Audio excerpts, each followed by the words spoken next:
So as many of you may know, mental health at the moment is a really hot topic in construction. And whilst I'm not an expert, I do want to share some information with you and some of my thoughts on the topic. I've got some statistics here which you may find interesting. So men are 3 times more likely to commit suicide or die of suicide in the UK. Men in construction are then 3 times more likely to die of suicide. The CIOB undertook a survey and 26% of professionals that responded to the survey in 2019, now given consideration this is pre-pandemic, pre-COVID, admitted to considering taking their own lives. 56% of work organisations have no policies on mental health or well-being. 70% of respondents admitted, that's 70%, to depression, with 87% having anxieties at work. You can see there's some quite really worrying statistics there. So it's a real problem. Stresses, anxiety and depression count for 1/5 of all work-related illnesses and sicknesses. What does that mean? That means that 70 million days are taken off work sick a year, and in monetary terms that's 70 to 100 billion pounds, and that data is from the National Building Specification. So suicide is now killing more people in construction than fools. That works out to be an average, a really worrying, average, may I say, of 1 to 2 people a day. In my opinion, the groups are probably, and I say probably because I don't know factually, but it would stand to reason from the triggers and the reasons we've just talked about for mental health, would be those, and I use the term coalface, those on the coalface. So this would be the subcontractors, the workers, the labourers. It's those on site right at the sharp end, the coalface, as I say. But we must recognise that anybody, construction or otherwise, but we're here talking about the construction industry, is susceptible to mental health issues. That could be a supplier or a sales rep that spends 12, 14 hours a day in a car racing from A to B to C to get to meetings, to get to appointments, stuck in traffic, lack of probably breaks or decent breaks and what have you. So we got to recognise that this subject, it's a serious subject, but it's one that can affect us all. And it's really around not necessarily those groups that are worse affected, but it's for us to look out for everyone. What we now need to look at is, what can companies and organisations do? So I've written some thoughts down here. First and foremost is around having policies and procedures. And the reason for that is it shows a first level commitment to mental health and recognising there's an issue, as well as well-being within organisations. So it's kind of a positive culture, whether it's forced upon you to do that or whether you've decided to do that, irrespective, it's a first level positive action. Then we can look at things like mental health and wellbeing support programs and initiatives for employees. This isn't limited to obviously the bigger organisations, although they will find that a lot easier with the sort of resource and capacity they may have.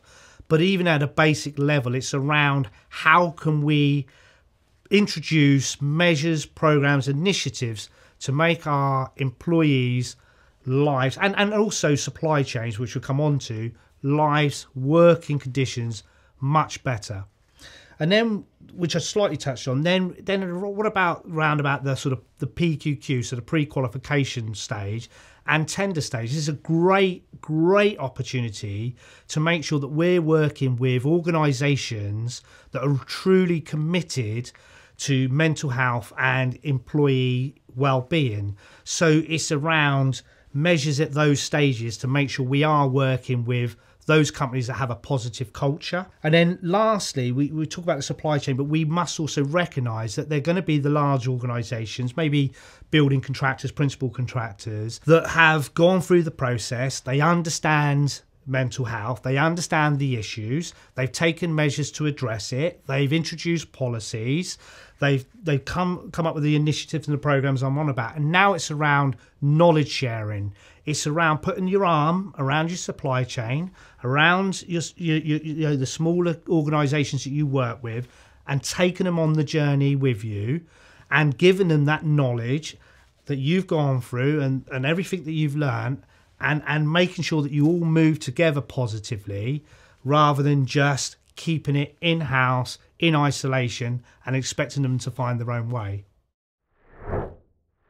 At Evolution 5, I like to keep things simple. We've talked about mental health and well-being and the importance of it and it being a hot topic, but I really feel that whilst it is a hot topic, it should be something that's always embedded in everything you do. We don't necessarily need hot topics to come up for us to react. We should always be proactive. So we just try to keep things really, really simple. One of the things that is really important to me is around being really clear with your expectations and communicating really well your expectations of people. So that could be right at an initial stage with a job description or a job role. Do your employees know exactly what's expected of them and what it is they should be doing on a daily, weekly, monthly, yearly basis? That takes a lot of stress away from employees, and it takes a lot of uncertainty away. So that's one measure, or one thing that we do. I think it's also around being really aware.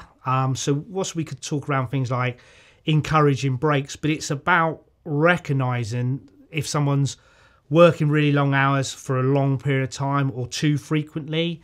It's around recognising if someone's been in the office all day, hasn't gone outside, hasn't taken a break, hasn't got some fresh air, hasn't just snapped out of what they've been doing all day, effectively. The other thing we do, which is, I think we're quite fortunate in how we're structured as a business and the services, is around job variety. So I kind of look at that as you can't always take all the stresses away. If you have jobs or you have situations where you're always moving from one thing to another or there's flexibility, then whilst you're not taking the stressor away, it is only a moment in time. But what I mean is you're going to have good projects, you're going to have bad projects, you're going to have good situations, you're going to have bad situations, but in the jobs that we do and the way we're structured is that bad job is a moment in time. It might be a day, it might be a few hours, and then you can move on to your other job that's a good job and it's going wow and you enjoy. It's the same with tasks. You're going to have tasks you like and tasks you don't like. So the variety allows you not to eliminate the stresses, but completely reduce them and make sure they're in isolation. It's around having a positive culture. That's around, for us, it's around transparency. So everything we do is quite open to our employees, but also our suppliers and other consultants and people that we work with. It's kind of everything we do is quite clear, quite open, and it's around that sort of mutual respect and trust as well. And then lastly, something I've always had is I'm very approachable. So I've always had what I call an open door policy. So that just fosters, sort of openness really, and just allows people to know that if they're frustrated by something or if they're struggling more to the point with something, knock on the door, in they come. Well, so knock on the door, open door policy, door's already open, but come in and then we just talk about it.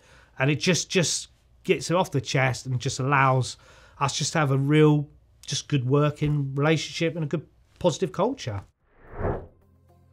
I hope you found value in this video and find a little bit more about Evolution 5 and how we work. If you have any questions, please do contact us and we really look forward to hearing from you.